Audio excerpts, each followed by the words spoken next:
हम सभी भारतीय इस तथ्य से पूर्णतः अभिज्ञ हैं कि 1025 में गजनवी के सुल्तान मोहम्मद के निरंतर आक्रमण के बाद भारत के अपराजय छवि को बहुत गहरी क्षति पहुंची थी। सभी को पता है कि कैसे गजनवी के सुल्तान मोहम्मद ने पवित्र सोमनाथ मंदिर को तोड़ा था। हम सब इस तथ्य से भी अवगत हैं कि महमूद गजनवी के निरंतर आक्रमण के कारण भारत पर मोहम्मद गोरी जैसे तुर्क सुल्तानों का प्रभुत्व जमाना सरल हो पाया था। पर इस तथ्य की कोई चर्चा नहीं करता कि क्यों मोहम्मद गोरी भारत में अपने पांव जमाने में 1175 में ही सफल हो पाया, और उन 150 वर्षों में ऐसा क्या हुआ कि कोई भी विदेशी आक्रांता भारत में अपने पांव जमा सकने का दुस्साहस नहीं कर सका। आज हम बताने जा रहे हैं एक ऐसा इतिहास जिससे आज भी अधिकांश भारतीय अनभिज्ञ हैं। आज हम बताएंगे बहराइच के उन ऐतिहासिक युद्ध का जिसमें जाति, क्षेत्र, राज्य और भारत बंधनों से ऊपर उठकर भारत के वीरों ने महमूद गजनवी के भतीजे और क्रूर आक्रांता गाजी सैयद सलार मसूद को युद्ध में पराजित कर सनातन भारत को पुनर्स्थापित किया। यह कहानी शुरू होती है 1011 में, जब अजमेर के मुसलमानों ने गजनवी के सुल्तान मोहम्मद से स्थानीय हिंदू राजाओं के विरुद्ध सहायता मांगी। महमूद ने उनके मांगों को स्वीकार करने के उपलक्ष्य में यह शर्त रखी कि अपने खुतबे के उपदेश में स्थानीय लोग उसका भी नाम लेंगे जो इसके प्रभुत्व को अजमेर पर स्थापित करेगा, जो कि अजमेर के मुसलमानों ने सहज स्वीकार किया। और महमूद के विश्वास पात्र सेनापति दाऊद बिन अताउल्लाह अलवी सालार ने जल्द ही अजमेर के राजाओं को पराजित कर पूरे अजमेर को सुल्तान के अधीन कर दिया। उसके प्रदर्शन से प्रसन्न होकर सुल्तान मोहम्मद ने अपने बहन का निकाह सलार साहू से तय कर दी। इस दंपति से 1014 में पैदा हुआ सैयद सलार मसूद, जो अपने मामा की तरह ही क्रूर और महत्वाकांक्षी था। सैयद सलार मसूद प्रारंभ से ही काफी उग्र स्वभाव का आक्रांता था, जिसका केवल एक ही मकसद था, सिंधु पार पहुंचे और भारत पर अपनी ध्वजा फहराना। कहा जाता है कि इन्हीं की सलाह पर सुल्तान महमूद ने अपने वजीर ख्वाजा हसन मेमेंदी को अनसुना करते हुए सोमनाथ मंदिर पर आक्रमण किया था। सैयद सलार मसूद ने सुल्तान महमूद से सिंधु पार कर भारतवर्ष में अपना राज्य स्थापित करने की अनुमति मांगी। केवल 16 वर्ष की आयु में सैयद सलार मसूद ने पहले मुल्तान, फिर दिल्ली और मेरठ,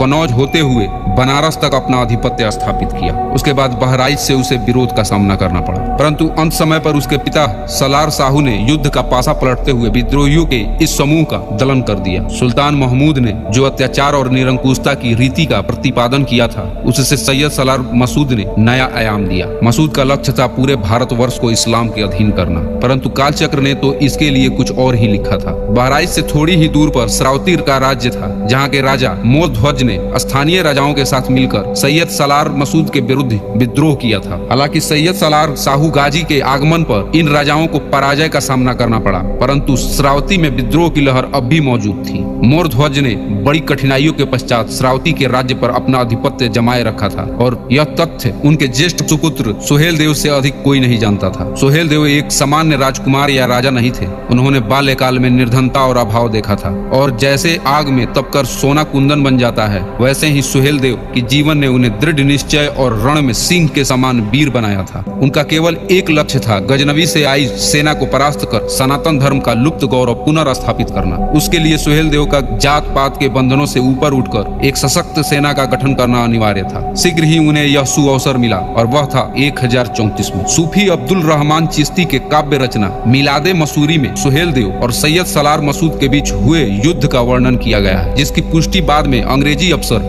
W.C. वेनेट ने अपनी पुस्तक gazetteer of the province of Oudh में भी किया है। सैयद सलार मसूद के लाख प्रयासों के पश्चात भी बहराइच के राजाओं ने उसका आधिपत्य स्वीकार नहीं किया था, और वह अपने स्थान पर अडिग रहे थे। इसलिए उनके विद्रोह का दमन करने हेतु सैयद सलार मसूद स्वयं 1033 में बहराइच आया। उसे तो लगा कि वह अपने आधिपत्य को चुनौती दे रहे विद्रोहियों को कुचलने आया है, पर उसे कहाँ पता था कि उसे काल ने बहराइच लाया है। जब सैयद सलार मसूद ने एक पवित्र सरोवर के पास सूर्य देव के मंदिर का एक खंडहर देखा, तो उसे सहन नहीं हुआ कि आखिरकार इतना खंडित और टूटा फूटा होने के पश्चात यह मंदिर इतना भव्य कैसे दिख सकता है। वह उसको पूरी तरह नष्ट कर वहाँ एक मस्जिद स्थापित करना चाहता था। यही उसकी जीवन की सबसे बड़ी भूल सिद्ध हुई। जब पापों का घड़ा भर जाता है, तब राक्षसों का वध करने हेतु देवता स्वर्ग से धरती पर अवतरित होते हैं। ऐसे ही रण में इंद्र के समान सुहेल देव बहराइच पधारे, और उन्होंने सैयद सलार मसूद के विरुद्ध युद्ध का आह्वान किया। सुहेल देव ने असंख्य योद्धाओं को एक ही ध्वज के नीचे युद्ध करने के लिए प्रेरित किया। उनकी सेना सिंह की तरह गर्जना करते हुए बढ़ी चली आ रही थी। फिर शुरू हुआ 1034 में वह भीषण युद्ध, जिसका उल्लेख करने में वामपंथी इतिहासकारों की होंठ सील जाती है। युद्ध कैसे प्रारंभ हुआ, कैसे सुहेल देव की सेना ने मसूर की सेना को भयाक्रांत किया, इसका सटीक उल्लेख आज भी हमसे छुपा ही है। परंतु मिरादे मसूरी में इसका वर्णन अवश्य किया गया है कि कैसे सुहेल देव ने सैयद सलार मसूद को धूल चटाकर उसे मरणावसन अवस्था में युद्ध भूमि पर तड़पने के लिए छोड़ दिया। सैयद सलार मसूद जो भारत जीतना चाहता था तथा इस्लाम के अधीन करना चाहता था, वह अंततः चील, कौवे, कुत्ते और सियारों का आहार बना। यह युद्ध इतना भयानक और एक पक्षीय था कि इस युद्ध में तुर्क आक्रांताओं के हृदय में भय स्थापित कर दिया। सैयद सलार मसूद